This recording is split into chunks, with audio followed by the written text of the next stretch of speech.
Thank you. Good evening, ladies and gentlemen, and welcome to the Town of Wareham Board of Selectmen meeting for November 9th, 2021. May I have a roll call, please? Yes, all 5 selectmen are present, as well as the town administrator and Mr. Bull. Thank you. Let's see. Mr. Muniz, have you done the pledge lately? I have. Can you do it again? I can. Would you please? I shall. I pledge allegiance to the flag of the United States of America, to the republic for which it stands, one nation, under God, indivisible, with liberty and justice for all. Thank you.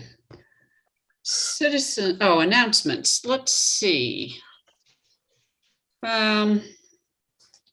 Mr. Slavin. Okay.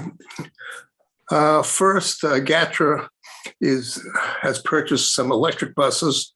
I'm curious to see what they're like. They'll be on display and go for a ride if you want on November 20th, 1 p.m. at Oak Street in Taunton. Next item up, Smithers, who has been going through the rigmarole for the Cannabis Control Commission, has passed all their regulations. They have one piece left to go. The Cannabis Control Commission themselves just has to meet, but they're not meeting until I think probably, and I guess January. So Smithers should be open for the new operation to go on as of February of 2022. And the last piece is the VFW. The event is this Thursday. It's at 11 o'clock in the morning. It would be really appreciated if the residents of Wareham would come out in some kind of numbers to show appreciation for the veterans who serve and those who are serving, to show that we care. The event will get my paperwork out. We're going to have a couple of young students speaking. One of them is going to speak a speech they wrote called The Voice of Democracy.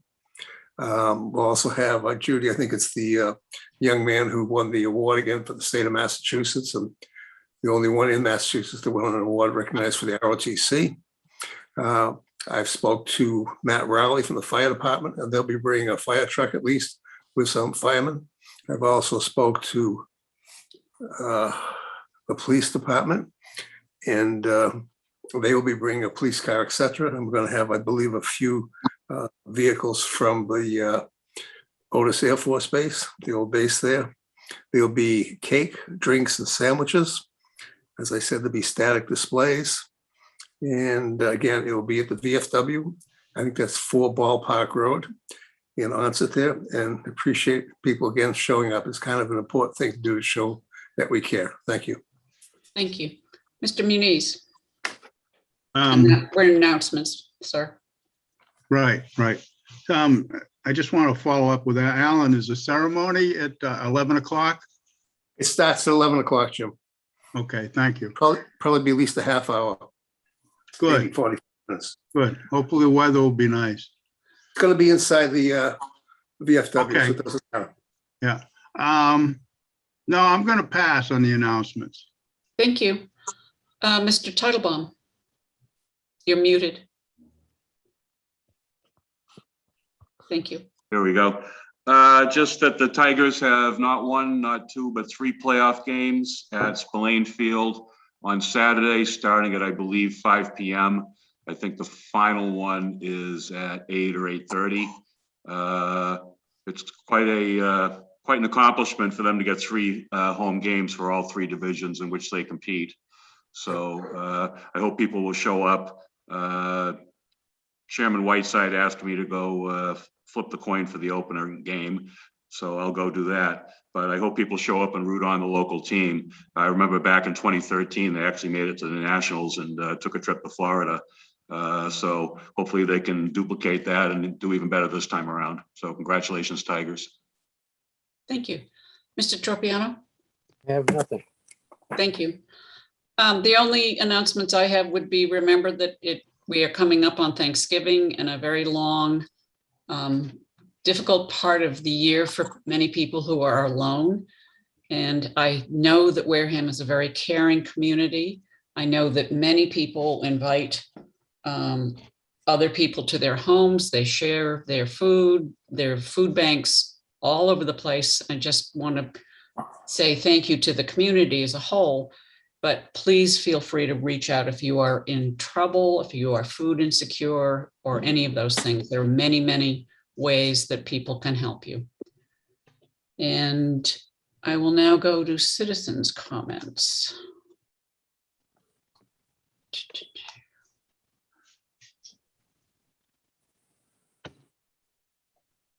I don't see anybody raising their hand.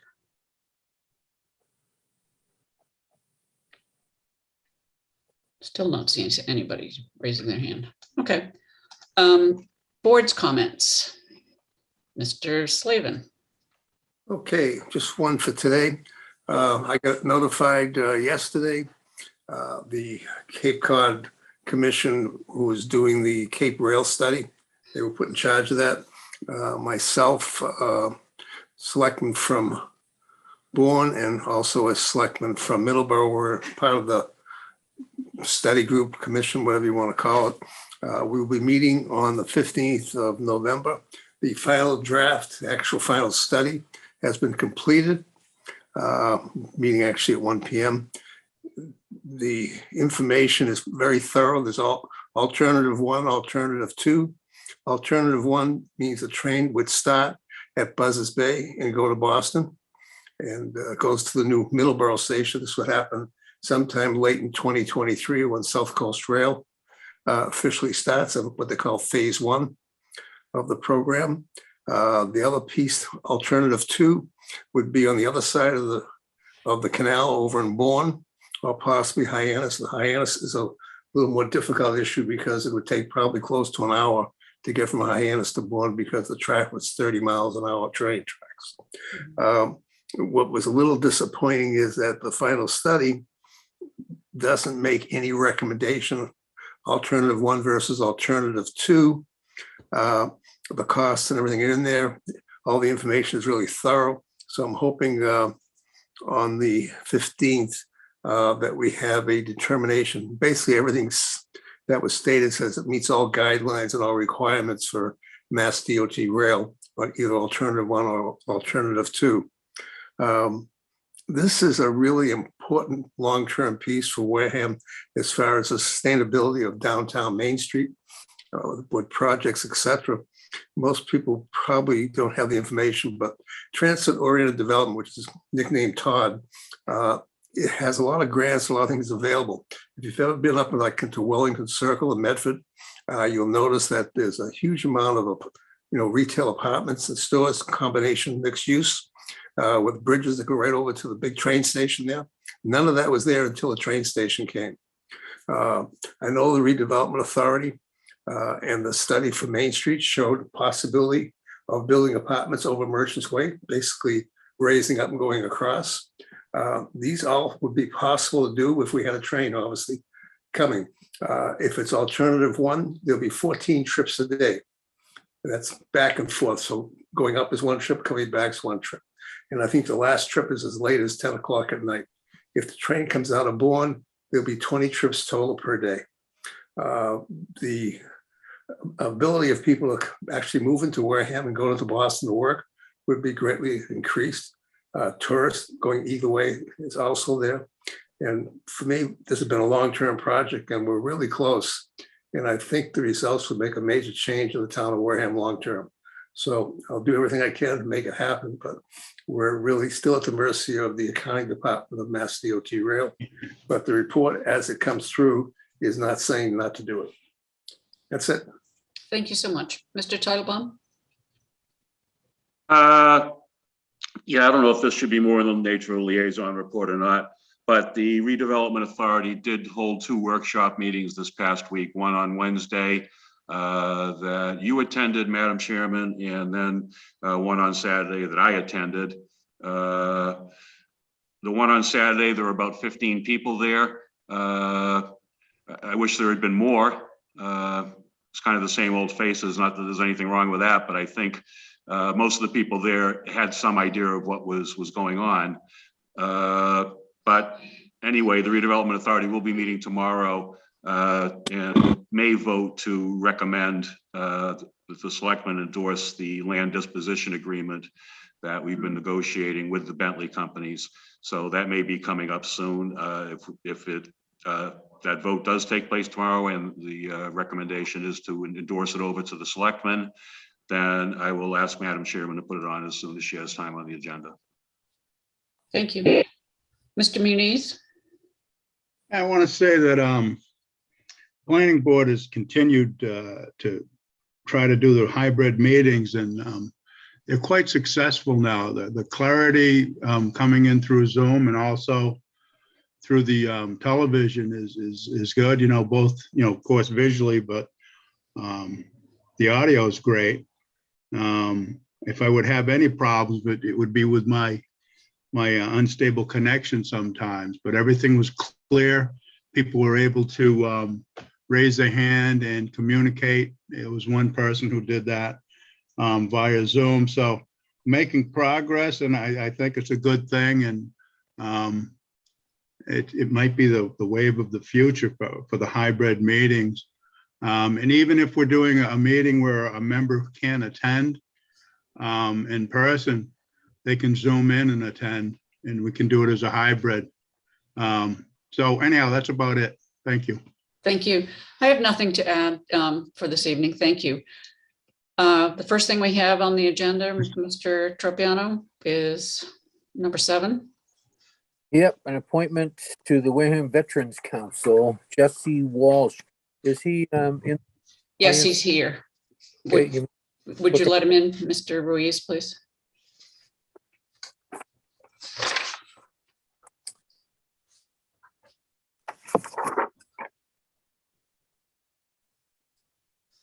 It says here that on October 18th, Wareham Veterans Council voted unanimously to elect Mary Lee Hasbrook and Jesse She withdrew. as members. Yeah. So Jesse has been approved by the committee. Right.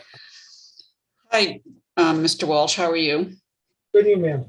Can you speak briefly to your desire to be on the Veterans Council? Yes, so moved to Wareham a few years ago. I'm active duty Air Force as a recruiter. 27 plus years in the military, 3 branches. And just feel like it's winding down my career in the military, and I feel like now's the time to get involved in the town where I'm going to be living for the foreseeable future and try and help out the committee in any way I can. Thank you. Does any one of you gentlemen have a question of Mr. Walsh? Mr. Titlebaum? Yeah, not a question, but thank you for your service to the country, sir. Thank you, sir. Mr. Muniz? It's the same, thank you. And it's nice to see some young, fresh faces getting involved, and we appreciate it very much. Thank you. Thank you for your service, Mr. Walsh. Thank you, ma'am. I'll accept a motion. So made. Second. Would you like me to read the dates? Yes, please. No, why not? Would you like yes on the dates? Go ahead. Go for it. Okay. Go ahead. So, Alan, to a term to expire June 30th, 2024. Is that what you meant? Yes. Okay, I second. It was seconded already, so you're good. Motion made and seconded. I will go for a roll call vote, please. Mr. Slavin? I just want to thank Jesse. We also have a second member that just signed up last week. So we have 2 people about half the age of we normally get. Again, I'll see you on Thursday, Jesse, hopefully. Yes, sir. Yes. Thank you. Mr. Titlebaum? Yes. Mr. Muniz? Yes. Mr. Tropiano? Is Myself, yes, 500. Thank you very much. Mr. Walsh, if you're available tomorrow afternoon time, you could probably go to the town hall, the Board of Selectmen's office, and pick up your paperwork to be sworn in, and then you would be officially a member of this committee. And we thank you for your service. Thank you, ma'am. Will do. Take care. All right, Jesse. so Good night.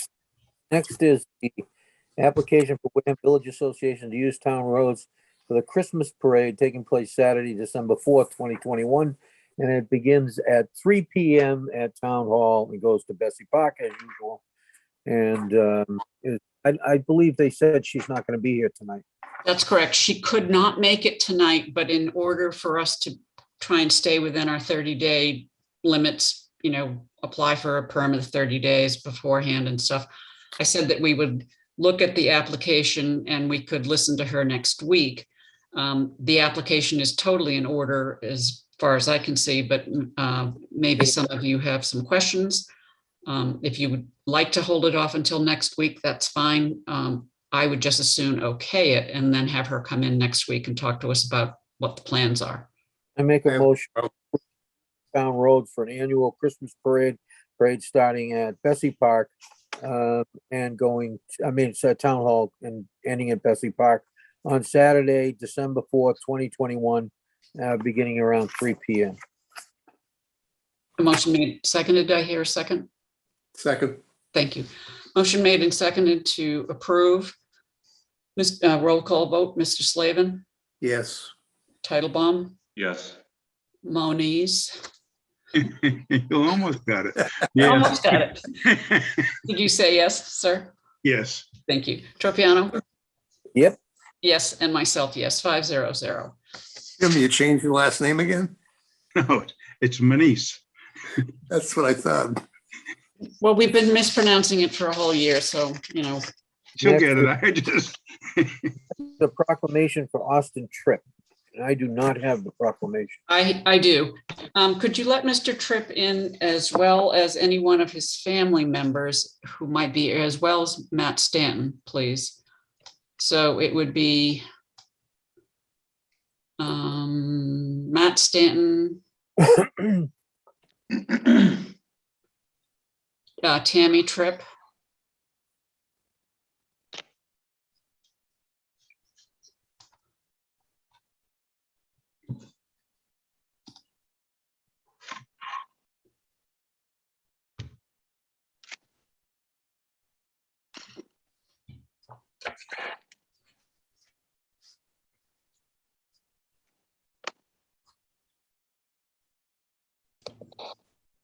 Matt, can we see you? Are you there? And Mr. Tripp, can we see you? I am here. I'm having a problem with my video. Oh, there we go. There you are. Okay, awesome. And Ms. Tripp, how are you this evening? Good, thank you. Good. Is Austin with you? He is not with me. He should be on there. He should be on there. Okay. Under Austin? I would say, or Alex. Okay, hang on. Alex Horrigan. Alex Horrigan, hang on. I don't see any Alex. She's saying she's there.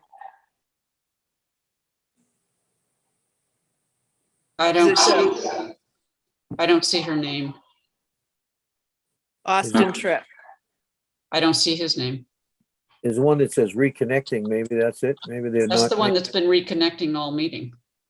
Maybe they're not getting it. I don't see them. Madam Chairman, have them raise their hand. Yeah, please raise your hand if you're the person who is, thank you. There you go. Okay, it is. They're reconnecting. Yeah. Okay, if you could let reconnecting in, please. Thank you.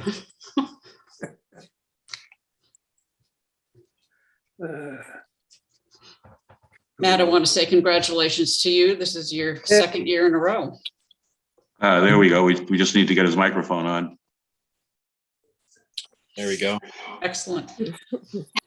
This, I will read the proclamation. Good evening, Mr. Tripp. How are you? You're muted, sir. Can you? Thank you. How are you this evening? I'm pretty good. And you look very nice in your uniform. Thank you for dressing up. The Board of Selectmen of Wareham, Massachusetts awards this certificate of recognition to Austin Tripp, Cadet Lieutenant Colonel. This National JROTC Award is being presented to Cadet Lieutenant Colonel Austin Tripp, an exceptional student and the JROTC Cadet Battalion Commander at Wareham High School. The award represents countless hours of service to his community, excellence in academics, and demonstrated exceptional leadership which define his character. The award is the Legion of Valor with Bronze Cross for achievement and is given to a select group of young men and women across the nation. This is the second year in a row that a Wareham High School student has achieved this honor. Austin is the only JROTC cadet in Massachusetts to receive this honor this year. The Legion of Valor organization is comprised of veterans who have distinguished themselves by earning either the Medal of Honor or their respective services' highest award for gallantry, the Navy Cross, the Army Distinguished Service Cross, or the Air Force Cross. This award is open to all high school JROTC and college ROTC cadets. The Legion of Valor Bronze Cross is awarded to JROTC cadets who demonstrate outstanding performance, dependability, and good character, adherence to military discipline, and leadership ability. The criteria for this award make it exceptionally difficult to earn, as only the most dedicated cadets are chosen. Austin was one of 33 JROTC cadets selected nationally this year from over 3,390 JROTC programs with over 553 cadets from around the world. It is with great pleasure and humility that the Board of Selectmen award our certificate of appreciation to Austin Tripp, presented this 9th day of November, 2021, the Wareham Board of Selectmen, Judith Whiteside, Chair, Patrick Tropiano, Clerk, James Manise, Ellen Slavin, and Peter Teitelbaum, Esquire.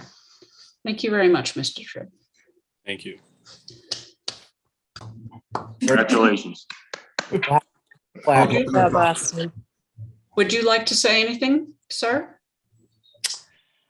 I'd just like to thank everyone and everyone that joined the call.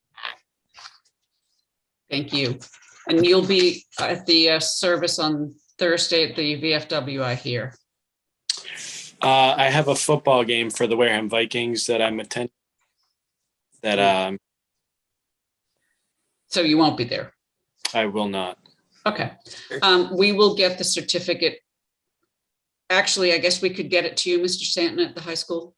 Absolutely. Okay, thank you. We'll get the certificate to Mr. Stanton, and then he'll get it to you. All right. Thank you. Thank you. Nice to meet all of you. Thank you very much. Thank you. Take Thank you care. all. Congratulations. Congratulations. Thank you. Okay, we are now going to have a discussion and possible vote for signs and way signs for the South Coast. And I gave Steve Ruiz a list of the people who need to be let into this. So there may be a whole bunch of them. And they will be screen sharing, I believe.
Good evening, Ian. Is that the right number of people? We have Matt, we have Tracy, we have Phil. We have, And I think Allison was just going to join us. Is that right, Matt? I believe so. okay, thank you. I'm just going to give you a little bit of an outline of how we would like to proceed. I'd like to have you all introduce yourselves for the record, and then whichever one of you is going to be speaking and doing the presentation will be able to do that. And as I think you're doing screen sharing, am I correct with some of the presentation? Yes, that's Excellent. correct. Thank you so much. Thank you, Madam Chairwoman. I'll kick things off. My name is Ian Trombley. I'm the Government Affairs Specialist here at South Coast Health. We're excited to be here virtually with you all, and thank you for having us. We plan to give you a brief overview of the Toby Emergency Department project, and then run through some of the signage both around the emergency department or the emergency center and in front of the emergency center. So I'll then kick it off to Phil. You want to introduce yourself? Yes, good evening. Thank you for having us tonight. My name is Phil Olivero. I'm the Vice President of Support Services here at South Coast Health. And my team is managing the construction project at the Toby ED. So be happy to answer any questions and speak to that as well. Thank you. Great. You want to jump in? Everybody, thank you for having us. I'm Tracy McNeil. I'm the Executive Director of Brand for South Coast Health, and I've been working closely with Loretano Signs to help develop the sign plan, which includes wayfinding and the branding signs for the new project. Thank you. Allison has joined us, I see. Matt, you want to jump in? Sure. Good evening, everyone. My name is Matt Loretano from Loretano Sign Group. We are the signage manufacturer and installer for the new South Coast Health Toby ER entrance and surrounding wayfinding signage. We do have a map to share. Would you like me to do that now? Matt, if it's okay, I think Phil was going to give a brief Oh, yeah. overview of the project, if that's all right. Absolutely. Phil, you want to go ahead? Sure. So let me give you a brief overview and then entertain any questions from the board this evening. So as you know, we're building a large addition to the Toby Hospital. We're pretty excited about that. When you look at the schedule, our scheduled completion date for first patient will be in the first quarter of next year. So it's just around 4 months from now, would be the longest that we would expect to start seeing patients at the new ED facility over at the Toby campus. The project is a significant investment in our Toby campus. It's upwards of $31 million that we're investing in the campus there to build out that space. We're going to increase the square footage by about 25,000 square feet on the campus. The old ED, or the current ED, was capable of handling about 15,000 patients per year. This new addition, along with the renovations we're doing in the facility, will be able to handle about 40,000 patients per year. So quite a significant increase in that. And those patients are there, as you all know. I mean, we've really had a need to expand for some time. And, as I said, we're on track to hit that first quarter kind of patient, probably towards the end of Q1 next year, but it'll be first patient in Q1 of 2022.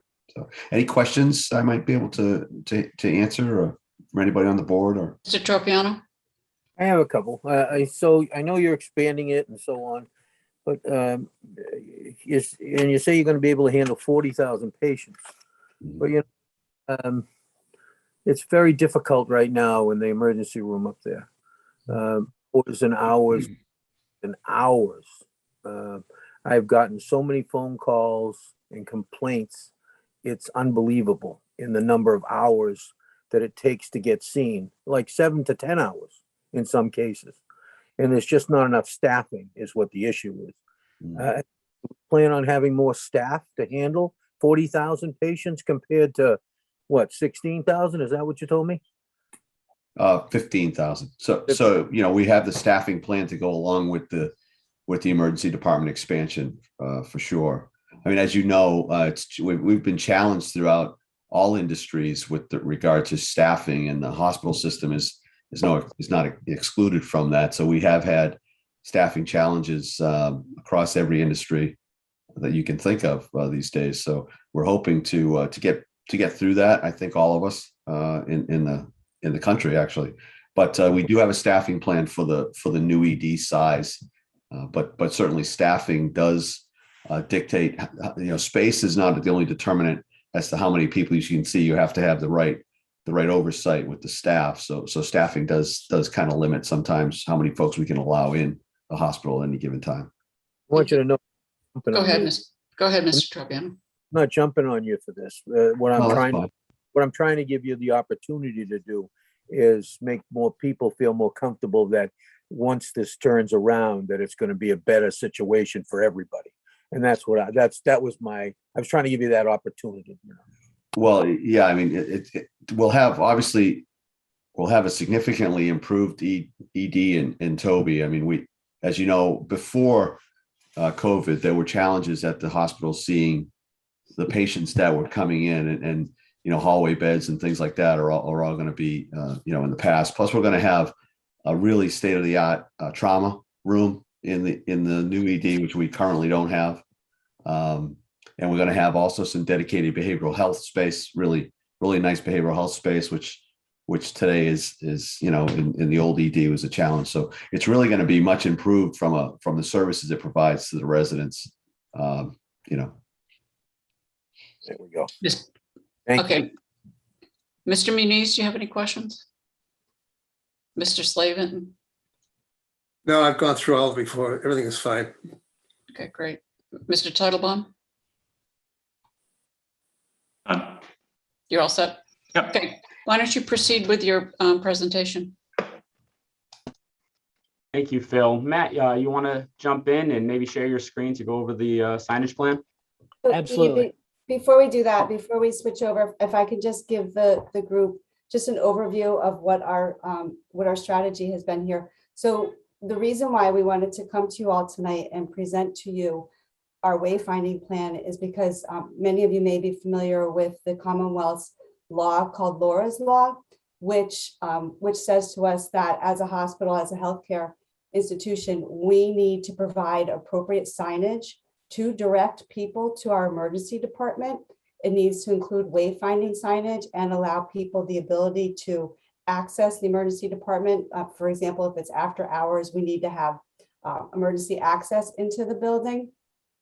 With the new emergency center that we're building, it does change the way people will be able to access the emergency department entrance. And we're concerned that people may get confused. If one Googles the address for Toby Hospital, they're going to be sent to the main entrance on High Street rather than the emergency side entrance. So we've developed a plan working with Laurentano Signs and with Ian and what we're asking permission for is to add, and you'll see in the plans, red emergency signs. So if you picture the blue H hospital signs, this would be a red emergency sign, regulatory type of sign, to be placed around the perimeter of the Toby Hospital campus, not on our property. It would be on neighboring streets and neighboring properties, but it would direct patients and visitors to that emergency entrance and be in compliance with Laura's Law. So Matt, if you want to go ahead and share your map. Can you just tell me what Laura's Law is, please? Sure, absolutely. A few years ago, there was a woman named Laura who was experiencing an asthma attack in the state of Massachusetts. And she was outside of a hospital and she could not find her way into the hospital. It was after hours, after normal visiting hours. She could not find her way into the hospital. She ended up finding her way to a bench in the front of the hospital, was trying to call to get help, and they couldn't locate her. And the woman died on the bench outside the hospital. So her husband worked with the state to enact Laura's Law, which says to all of us what I just said. We need to make sure that wayfinding signage is basically foolproof and that we have plenty of signage that's going to direct people to that emergency center, as well as other means to like an emergency call button to get inside the facility, which we'll have as well. Thank you. Of course. Go ahead with your presentation then. All right, can everyone see my screen? Yeah. Yes. Yes. Okay, perfect. So our goal with the new wayfinding signage in the vicinity of the hospital is to ensure that patients can easily find the correct entrance, not only in a non-life-threatening situation, but during an emergency as well. Here's an image of what the sign looks like.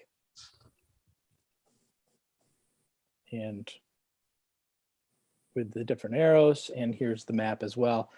We have placed the wayfinding signage in strategic areas of the neighborhood to provide adequate direction to the emergency entrance.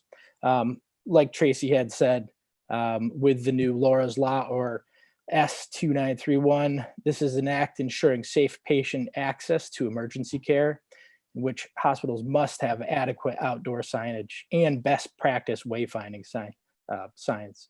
We were very conscious of this as we were placing the signs in and around the area.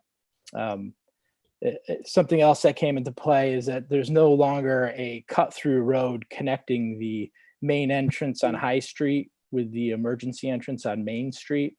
So having ample wayfinding signage in the neighborhood is imperative in an emergency situation, and we hope that you consider allowing these wayfinding signs to be installed.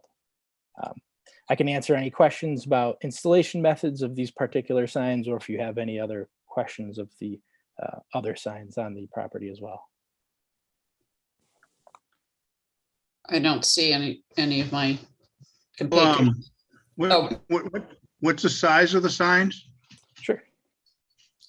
So we're at 1'6" by 2 foot. Okay. It'll be 18 by 24 there.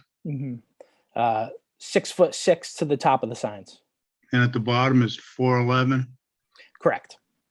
Okay, that just, you went by quick on that, so.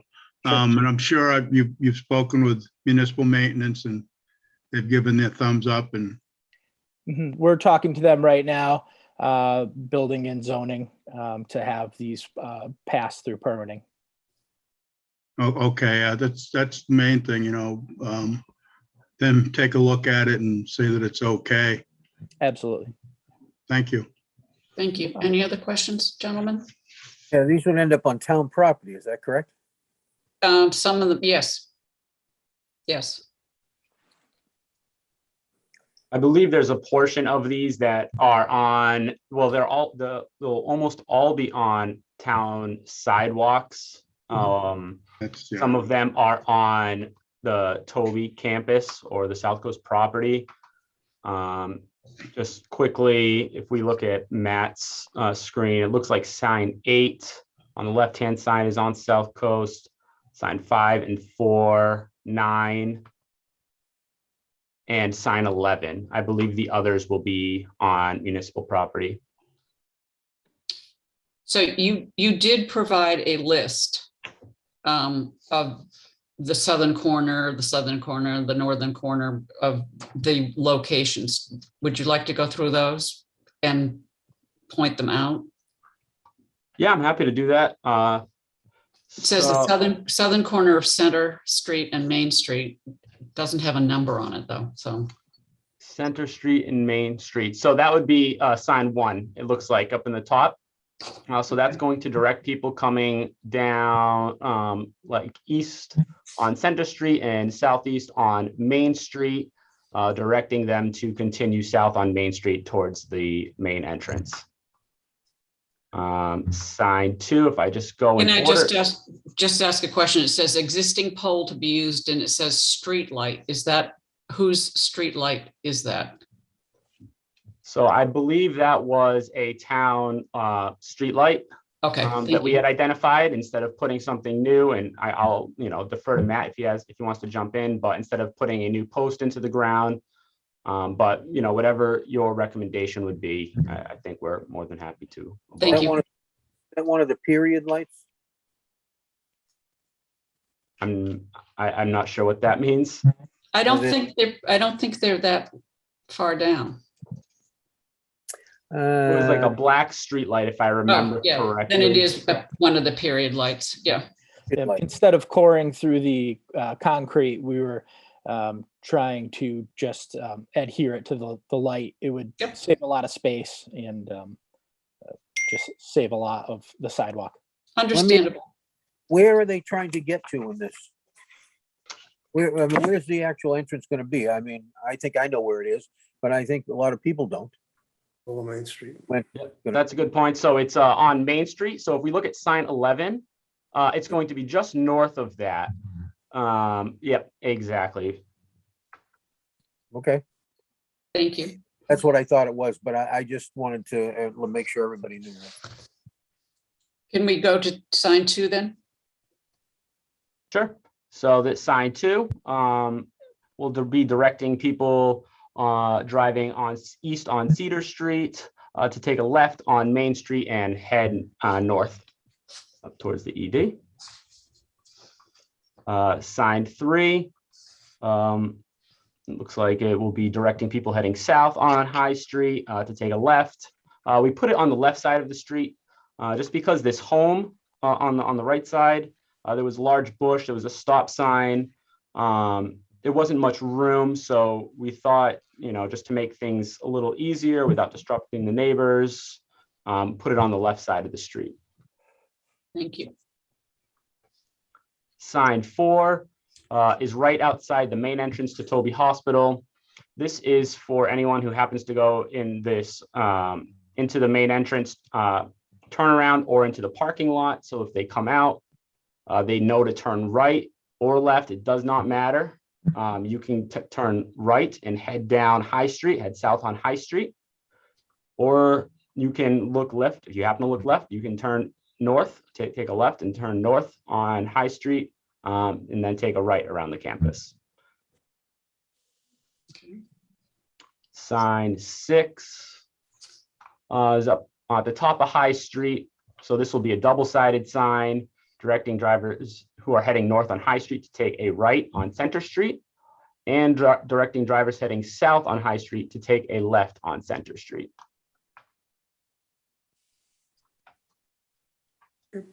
I think sign 7 was removed.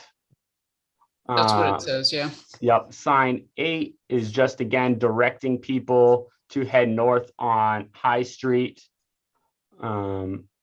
That will be single-sided. Sign 9, the same thing, heading the opposite direction, heading south on High Street. Sign 10, again, heading north on Main Street. There's an existing post there with no sign on it. We figured we'd be more than happy to use. I don't know if a sign was removed, but that's something we'd be willing to do, again, to avoid drilling into the concrete. And then sign 11 would just be for anyone coming down Sandwich Road to just take a right, and then there will be extensive emergency center signage right where the entrance will be. Maybe Matt could discuss that signage that will be directly out front as well. Gentlemen, do you have any questions about these locations at the moment? Can I ask the town administrator what his opinion? I think it's important to get these signs out there, get them up and going. It's a bit of a chicken and egg thing. I think let's get your approval first for the locations, and Mr. Menard will certainly work with them. Okay, thank you. Yeah, Mr. Menard and Mr. Requena, both, I believe. Okay. Go ahead with your presentation, Ian. So I was just going to ask Matt, maybe you could go over and discuss the signage that will be directly out in front of the emergency center. Absolutely. Okay, so there'll be a large pylon sign. This will be on Main Street right at the entrance. Large bold letters. The top of the pylon says emergency, so people will know where the entrance is. Sorry. That is on your property, am I correct? Correct. That's on the South Coast property, yes. Thank you. The building will also have large ambulance channel letter signs that are illuminated. Also the South Coast Health emblem, the Toby Hospital, and additional emergency illuminated signage as well up on the property.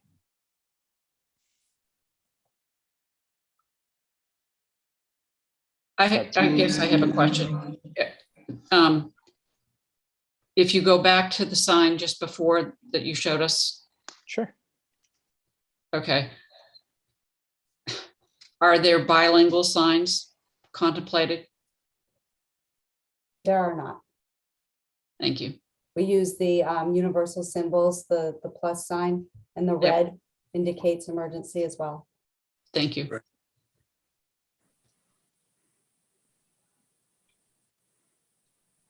Matt, do you want to keep going?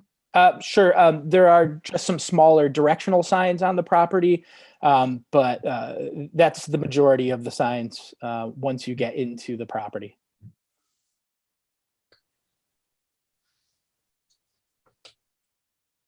Any other questions for us or Matt, or next steps, recommendations?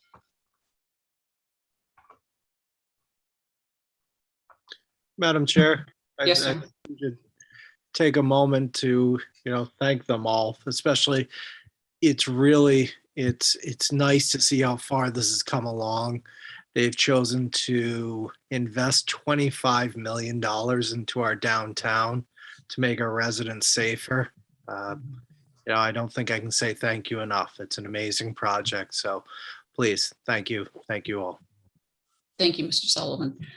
I will entertain a motion for the placements as noted on this diagram and also from the list that they gave us.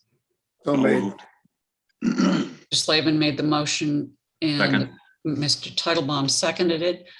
I need a roll call vote, please. So, Mr. Titlebaum? Yes. Go ahead. I'm sorry, I didn't see. Yeah, Mr. Tropiano. Do you have a question, Mr. Tropiano? I want to say one thing. I just wanted to say that I'm going to vote for this because I think it's an unusual circumstance, although I'm not in favor of businesses putting on town property. And I think I made that clear that, and we have not allowed it. It is an unusual facility and it requires unusual stuff. And so I don't want anybody to think just because I'm voting for this that I'm changing my mind. I'm not. Okay, thank you. Let me go back again. We have a motion and a second. Mr. Tropiano, Yes. how do you vote? Yes. Mr. Slavin, Yes. Mr. Manise, Yes. Mr. Titlebaum, You already asked. Yes. and myself, yes. So 5-0-0. So your next step, gentlemen, would be to meet with Mr. Menard, I believe. And he has been given this information, right? Yes, I'm pretty sure you forwarded it to him. So that would be your next step, as well as possibly discussing any questions that Mr. Sullivan might have, but if he has any, he knows how to get hold of you. Right? Absolutely. Well, thank you all so much for the time and being such great partners. We're lucky to have such great leaders and partners in municipal government over in Wareham. So thank you. Thank you. We are very lucky to have a healthcare facility right in our midst. It is truly something that actually has saved my life at least once, quite literally. So thank you, gentlemen. Thank you so much, everyone. Thank you. Thank you. Thank you. Mrs. Whiteside, I have a question for Derek. Yes, sir. Thank you. Derek, is not South Coast Hospital a nonprofit organization? Yes, it is. Yeah. Thank you. That makes a difference on signs also. Thank you. Thank you. Next on the agenda would be the quarterly review of the Constable remittance, which you all have. Yeah. We give it to you for informational purposes. Mr. Manise was one of the people who was instrumental in making sure that we were able to see this on a regular basis. So we are seeing it on a regular basis. I don't think we need to take any action except just to, unless you have any questions, probably I couldn't answer them anyway. No, but it is, go ahead, please. I'm sorry. Yeah, it is very easy to read. It gives you the names, it gives you the quarters, and it tells you if there hasn't been action, why. Yeah, Mr. Muniz? I'm just looking, and one of our new appointees is doing a pretty good job there. Yeah, he's going to town. Thank you. I was just going to say the new appointee is responsible for more than half of the service, That's correct. or at least half of the notifications of service to us. Yep. I suppose I should qualify that, but Yep. very good. Okay, Thank you. excellent. Then we will move on to a discussion and possible vote regarding policy 3-3, class 2 license holders. And I want to correct something right now, but that we've been doing wrong. Class 1 actually is the number 1, not the Roman numeral 1. Class 2 licenses is the number 2, not the Roman numeral 2. And class 3 is not the Roman numeral 3, it is the number 3. So we are making sure that we comply with the law. But anyway, Arabic numbers. Yeah, I did add, what, Peter? I have another correction. Both of these forms refer to ordinances. We don't have those. We're a town, so it's bylaws. Right. The forms are something that have to be worked on, but let's first hear from Mr. Slavin, because he needed something to do in his spare time. And it was counting cars. Mr. Slavin, could you take the floor, please? Okay, I was given a list by the Selectmen's office of all the class 2 licenses that are active. I have a couple on my list that were no longer active, turned in, whatever. So on Saturday, I visited every one of the facilities. I physically went through every facility, counted the vehicles that were, we call out of commission, not really for sale. I was able to mark those out. Nobody was over their limit. I had one issue with Supreme. We had them listed as 50 vehicles, which actually he had 50 on the lot, and he had a lot more. And he came over to me and says, "I've got 117." So I said, "Well, I've got 50 here. Let me go back on Monday and check." And sure enough, somehow or another, we did mess up and we had the wrong number on our information sheets, and he was approved for 117. So I went through them. I had two of all the places that were just two small issues. One, Buzz's Way Garage had two vehicles, trucks, because that's what he mostly deals with, sitting over by the motel that he bought recently, where he's going to actually move his used car dealership when he comes back before us and pulls the motel down. I reminded him that he can't have vehicles over there, even though both are sold, waiting for someone to pick them up. So he said he would take care of that and get those taken care of. Across the street, I stopped at, I think it's You First. Again, they were under the numbers required. Again, he's supposed to have 3 spots right in front of his business available for customer parking and handicap, whatever. He doesn't, but because the way it's deep enough there, you can pull in, get out of your car and walk in there. It's, so it's really not a problem. Everybody was really cooperative. I didn't have an issue with anybody. They were all wide open. I went into facilities and showed me what they do. I think at least 2, maybe 3 of them were talking about expanding because the new car business is slow because there's no vehicles available to buy. So the used car business is going great guns, and they all want to get more cars in because they're making a lot of money. So as far as our class 2 licenses, they're all meeting the requirements. I couldn't find anybody with anything that would be a violation of any kind. Thank you. I do have one question, because I had the same question that you did, Mr. Slavin, on Supreme Motors. I went back and I looked at the ZBA vote, and then I looked at the Selectmen's meeting, and it's really nebulous as to what he was approved for at that meeting. The motions, he said he thought he might have 75. No place in our records does it say 117. Just lost the audio. So I think that it's incumbent upon this board to Judy, I think you froze. Ratify Hello? what was the intent of that motion. It was just a very lost the audio. poorly poorly written motion. Jim, Mr. Muniz, I know. I that can hear you. You can hear me? Yes, I I just- can. You froze Okay. up for a minute. Oh, sorry. Mr. Muniz, I know you probably had the same question because you called for the same paperwork that I did. Yeah, I did, and I can see where the confusion may have come from. I didn't watch the actual video. But I believe if you look at the check that was cut for the garage, you know, for the license for 100 to 150 vehicles, because I think it's $750, and it goes by the number of vehicles. Correct. So the intent was there, I believe. It just, it was just a little confusing. You said nebulous.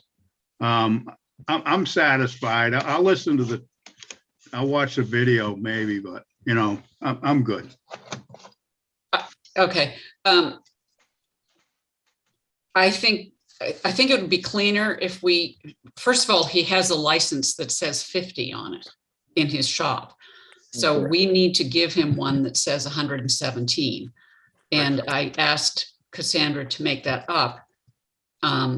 And she's going to have to change the date on it to say 2021 because it's automatically kicking 2022 in. So if 3 of you could go in and sign that license, then she can give it to Nazi and he'll be all set all the way around. Mr. Tropiano? So I've already signed it, just so you know, when I was in there. Okay. Yeah.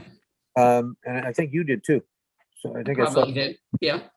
we got a couple signatures already, but at any rate, one of the issues that people don't realize, and you know, I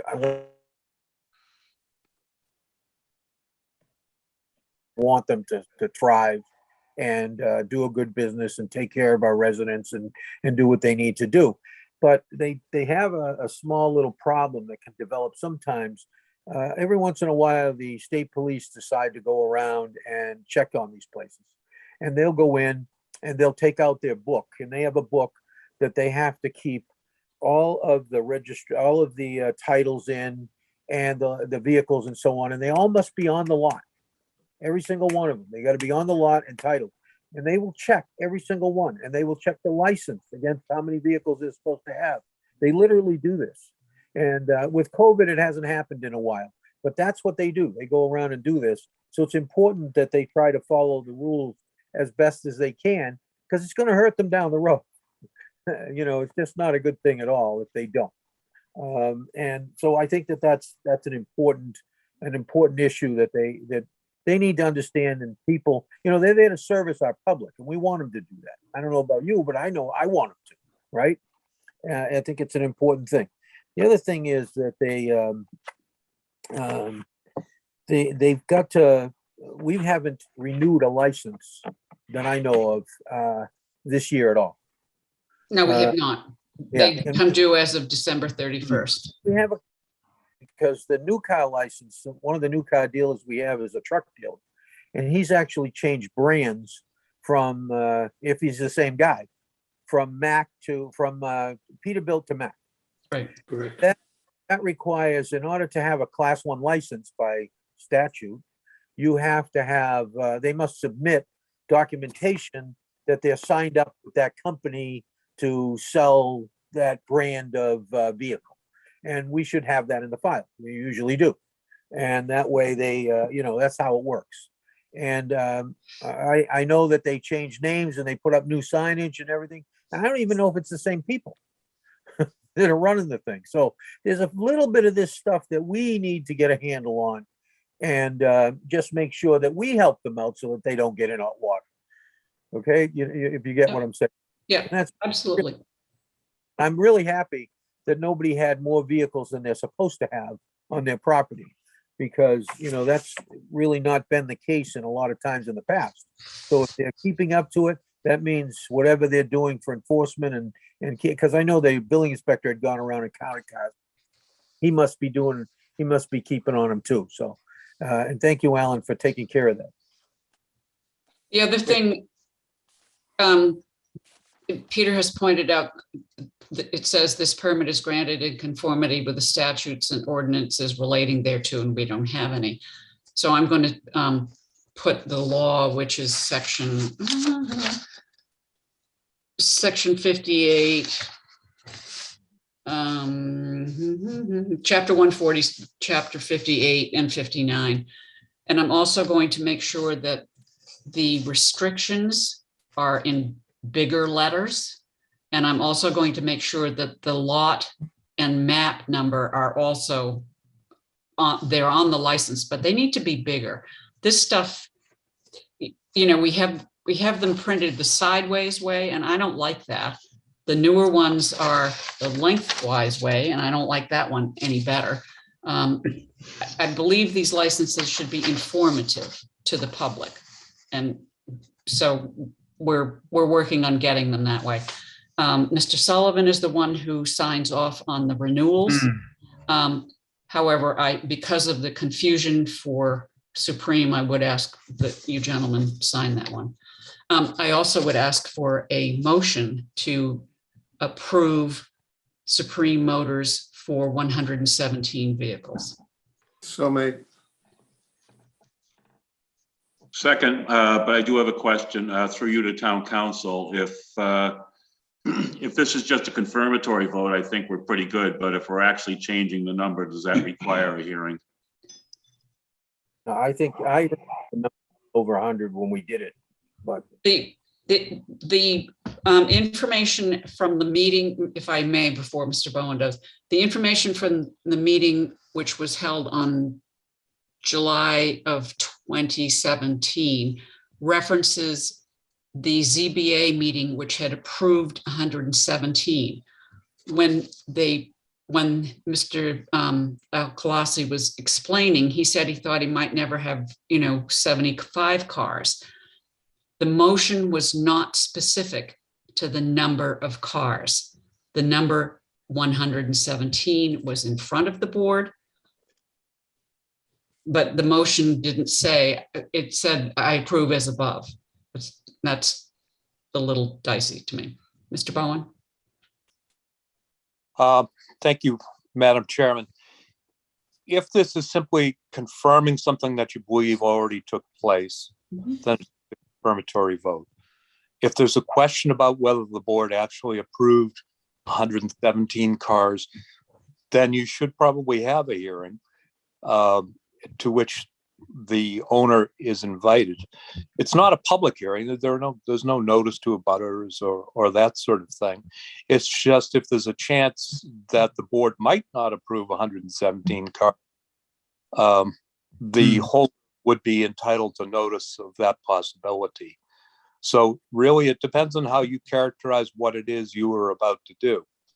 Are you imposing a new number, or are you simply confirming, for the sake of clarity, a number that you already imposed?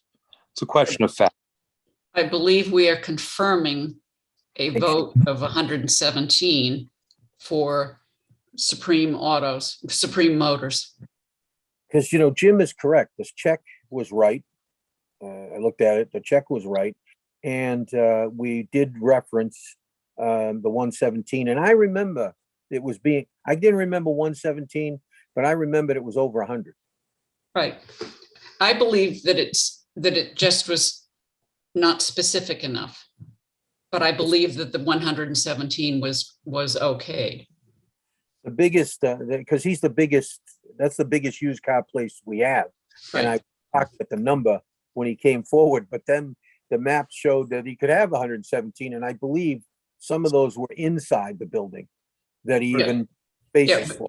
He has okay from the ZBA for 117. So I have a motion and a second. Do I? What? I just wanted to say that Yes. It's what we license the number of vehicles for that counts, not the number that was approved by the ZBA. Right. Okay. That's correct. But the information that had been given that's to good. the I board, just wanted to. Yeah. No, I understand what you're saying. Who made the motion? Mr. Slavin, for 117 as a confirmatory vote, My second. and Mr. Tropiano seconded it.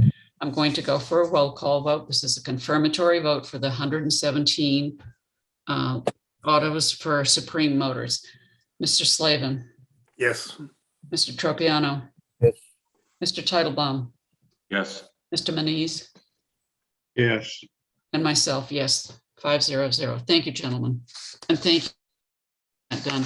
We will work on the format of the license because it doesn't really do us any favors. I have a question again for probably our town council. When I was going through, I had a separate note I wasn't going to bring up, which Patrick brought up, which was the truck dealer, which did change brands, but also I didn't have him listed under our class 1 list of active dealers. So I'm not sure we ever had a license for him per se, because it wasn't even on the list as having an active license. And the other one was Factory 5 does not sell complete cars. They sell kits, which means they're inoperable. There's no motors, whatever. The kit is strictly the body parts. They're not even really rolling chassis because they're completely apart. Is there a reason why Factory 5 would have a class 1 license, Rich? If That, with your permission, Madam Chair, that's an interesting question. If they're not selling brand new cars that you could drive off the lot, I don't know why you would need a class 1 license. In fact, the only way you get a class 1 license is if you have and I think Patrick commented on this, is if, pardon me, Selectman Tropiano, is if you have a contract with a recognized motor manufacturer for the sale of new vehicles. So if you're selling parts kits, you probably don't need a class 1 license. You might, well, I see Patrick pointing his finger, so I'm interested to hear what he's going to say. Because it came up, believe it or not. It's the fact that they're all serial numbers that go and the car ultimately gets registered is the reason why he has a dealer's license. And he's the one who. He does have a license then, you're saying? Yes, he does have a license. Okay. And he has a license because of the serial numbers on the vehicles that are ultimately going to get registered. Okay. Because he has to issue with the body parts a certain certificate that has to go with it. So to the registry. Yeah. So it can come on the car. So that's why. For that reason, he puts a VIN number on it. It's the same thing in the motorcycle industry. When I used to buy frames to build bikes from scratch, you would have one because you have to have some record of it. But I was just curious whether we only, because it is a kit, not an operable vehicle, whether there's a class 1 or a special license for that. Because he's really selling parts. But it's an auto parts business. Yeah, absolutely right about the Peter. That was a Peterbilt dealer out there, and he class 1 license, and that closed. And all of a sudden, we now have a Mac dealer out there, and I don't believe it's the same people. And not only do I don't think, and I've been asking about this, by the way, for quite some time. There's and the reason why is I don't know how Derek stamps all these licenses because that's the only way we get to look at them is when they come up for renewal. And this would have been caught, I think a year or 2 ago because he's been there for quite some time now. Madam Chairman, if I may. Excuse me. They come before us for approval. We just don't sign them. He stamps them.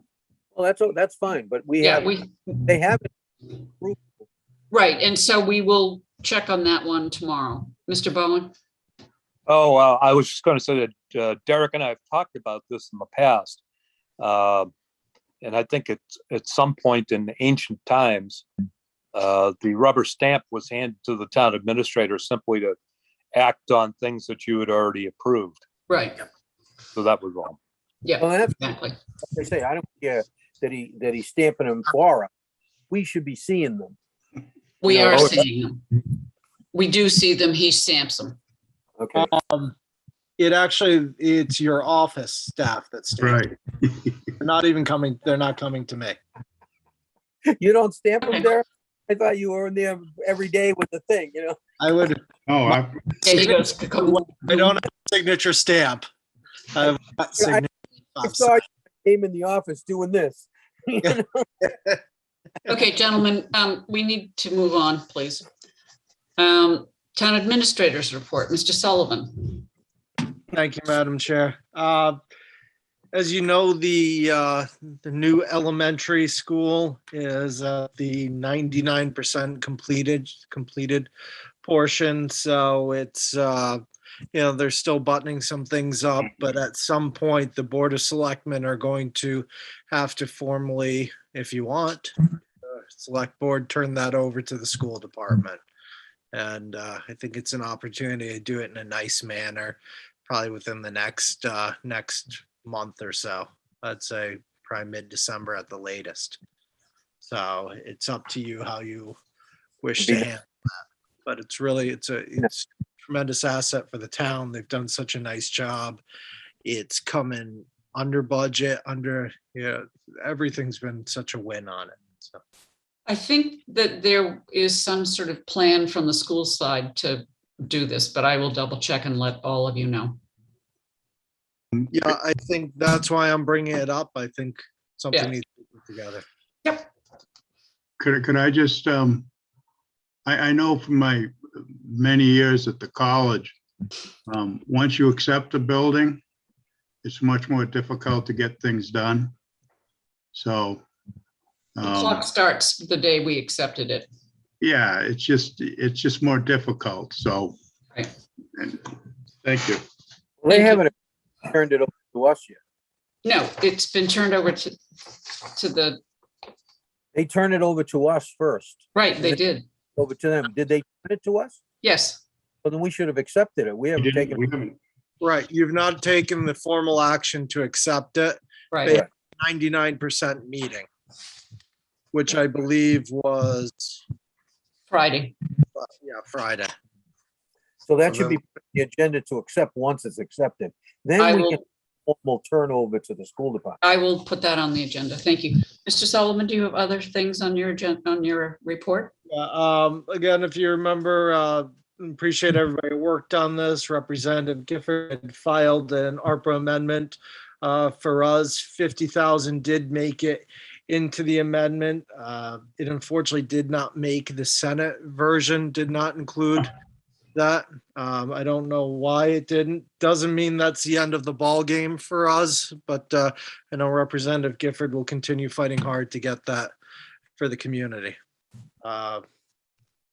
Unpaid trash bills will be added to tax bills in December. If you've been receiving trash service and you have not paid your bill or believe you're in arrears, please contact the collector's office because they will be added to tax bills in December. So, and then the last item is something that you all received the notification, but just want to thank Dr. Buckland and all those involved for getting the $45,000 through the Community Compact grant for an urban renewal plan for downtown Wareham. And believe it or not, that was that really stemmed from, we had applied to another portion of the Commonwealth through another grant opportunity, and Representative Gifford's office alerted us that this might be a better path. So we applied for this and it was able to be brought home. So it's great. That's been two great opportunities, one where we've got the funding and one where it's, still pending. So really appreciate all the help for the town. Thank you. We will now go on to liaison and initiative reports. Mr. Manise. Close. So had a Wareham Affordable Housing Trust meeting today, which was nice. And Mr. Aaron Shaheen, the new assistant planner, came and we discussed the affordable housing plan and some changes. It was a new iteration. What we were just reviewing came out in July, but they're making some more changes. So we review it and they either approve it or disapprove it, and then it would go to the state. So we're still trying to get that done. It was a nice meeting. It was nice having him there. Nice young man. And let's see what else. So we had a district refuse meeting last week, and Mr. Sullivan was there. And working on a contract for the next 3.5 years, trying to work that out. And it's pretty much a simple thing, and simple, but not simple in the sense of how it's constructed. But so that's getting done, and hopefully we'll be able to knock that off next month. I talked about the planning board and how they're doing the hybrid meetings, and I guess that's it. Thank you. Thank you very much, Mr. Slavin. Oh, today was a wonderful day. I think I was home for about 2 hours of my own time. Everything else was one meeting after the other. I sent everybody out a copy of the Mass Municipal Association Board meeting, also the Local Government Advisory Council meeting, and the Mass Selectmen's Association meeting. For Mr. Sullivan, there should be hope, because one of the notes I have is that the House and Senate still have not finalized the ARPA monies. So the earmark that Susan has is still floating. It hasn't been, killed it off at all. Also that they're trying to figure out how they're going to handle the finish of the ARPA funds. It'll be in 2 slots, one coming shortly and one coming next year. And it's going to be interesting to see how it comes, because the infrastructure bill, which as part of it's already been approved at the federal level. I don't know if he signed it yet or not. The only drawback I have so far is that the Chapter 90 road construction monies that we need, the whole Commonwealth needs, is not in any of these particular bills that we can actually get money from to add to Chapter 90. I'm hoping that with all this extra money coming in, the state will have extra funds, which they don't have to use, and that money can be hopefully put toward Chapter 90 funds for, I believe we're asking for $300 million for next year, and possibly another $100 million as a supplemental budget as well. We'll see what happens there. If everybody has a chance, read through the MMA resolutions for 2023 that I sent to everybody. It gives you a good idea where they're going, what they're trying to do for the towns, municipalities, et cetera. It's pretty important information there. There's a lot of just interesting individual pieces going on all the way through. Derek will be working obviously with Tom O'Brien at Plymouth County, because we get a double slug of money from Arpa through them. And that's where we probably do our most damage getting things done. There is a possibility, and it's only a possibility, that in the infrastructure bills coming through, there is some bill pending, and I have to go look it up, that basically could modify the ARPA funds to allow us to use them for transportation, and also to use monies for things like a community center, library, actual buildings. But the way they're listed now is they really don't have any money for replacing, putting new buildings, and that may come shortly. So with our police station attempt, et cetera, we need to be very vigilant and ready to go, because this stuff will basically come to us very shortly if it's going to happen. That's all I have for today. Thank you. Mr. Titlebaum? Nothing. Nothing. Mr. Tropiano? Nothing. Nothing. And myself? Nothing. Could I quickly, if you wouldn't mind, as I'm piggybacking on what Selectman Slavin was talking about in the ARPA funding, and I think we received some photos of the drainage on North Water Street that's on the beach. And I don't know if any of those ARPA funds could be used in the for MS4 remediation and replacing those. That's probably a fairly costly project. I'm just throwing it out there, and Mr. Muniz, Judy's going to have me saying your name wrong in a minute. I don't know. We've already started with engineering funds on those. That's the first step, is the engineering. Obviously, that's a big portion. I think we'd factored in close to 30,000 in engineering for that project alone. So I understand some of the folks are a little nervous and frustrated, but this isn't a you know this obviously, but this isn't just back the pickup up and throw a bunch of oh no, that's a big project. Yeah. How many are there? 5?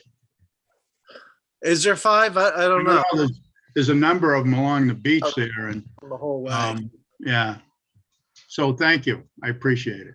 Just to piggyback on what Jim was asking, the question is simple. The ARPA funds, some of the key things is water, sewer, and also the infrastructure that got past the 1.25 trillion. The first part, that also includes water and sewer. So anything to do with those two projects, we should be looking for the whole project itself and going for it. Thank you. We're going to move on now to approval of the minutes of October 25th, 2021, which was the meeting that we had before the town meeting, and you do have a copy of them in your packet. Approval. Motion Second. made to approve. Is there a second? Second, Motion made and seconded. All those in favor, roll call. Mr. Slavin, yes. Mr. Tropiano, Yes. Mr. Titlebaum, Yes. Mr. Manise. I did it right. Yes. Hey, Myself, yes. And Mr. Manise, you're going to be signing those minutes, sir, because you were, Stop by. Thank you. thank you very much. 500. And now I will ask for a motion to go into executive session for reason number 3, and we will not be coming back to the open meeting after the executive session. So made. Second, Okay, motion made by Mr. Tropiano and seconded by Slavin to go into executive session for reason number 3. 3 or 6? 6, excuse me. Mr. Slavin, yes. Mr. Tropiano, Yes. Mr. Titlebaum, Yes. Mr. Manise, Yes. myself, yes. We are in executive session. We're going to take a 4-minute break while Mr. Ruiz closes this meeting down to everybody except the 5, 6, 7 of us, the 6, 7, 8 of us. So 4 minutes, gentlemen.